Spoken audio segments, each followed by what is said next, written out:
Tiens, une nouvelle bouteille. Alors, voyons.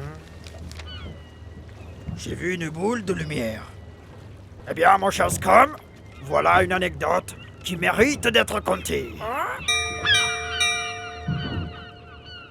Quand j'étais petite, j'aimais beaucoup aller dormir chez mon amie Marie en Bretagne. On parlait toute la nuit, on rigolait beaucoup, et on a continué nos soirées pyjama à dos. Un soir d'automne, je suis allée dormir chez elle, et il y avait une grosse tempête dehors. Vous savez, les tempêtes en Bretagne, en hiver, au bord de la mer, c'est parfois assez violent. On décide de dormir dans la chambre au 2e étage de sa maison, sous le toit, face à la mer. Le vent souffle vraiment très fort. On dort avec la demi-sœur de mon amie, Pauline, qui s'endort assez tôt. On avait une petite lampe de chevet parce que nous, on était toujours réveillés. Il commençait à être vraiment tard, 2h du matin peut-être, et le vent se mettait à souffler de plus en plus fort, quand tout d'un coup, notre lampe de chevet s'éteint. Sur le coup, on a un peu peur, il fait noir. On cherche nos téléphones pour faire de la lumière, impossible de les allumer. Pourtant, on les avait pas éteints.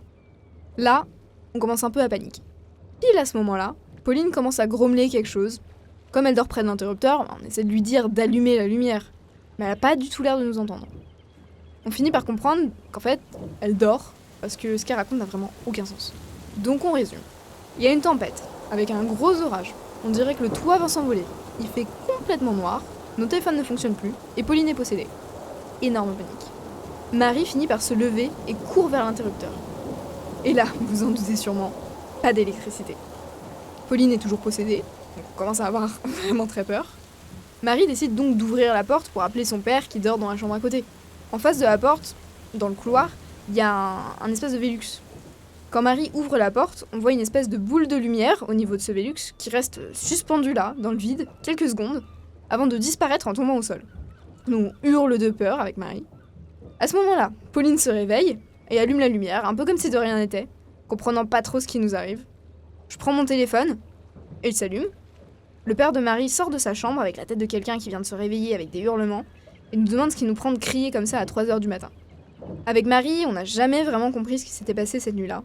En tout cas, son père s'est bien foutu de notre gueule en disant qu'on avait des hallucinations. Nous, on est sûrs d'avoir vu cette boule de lumière. Ah, ça fout les boules quand personne ne vous croit. Toi aussi, partage ta meilleure anecdote en l'envoyant à anecdotier@gmail.com ou sur le compte Instagram Kowabonga Studio. Et mon équipage se fera un plaisir de la révéler. Sur ce, à la semaine prochaine pour une nouvelle aventure.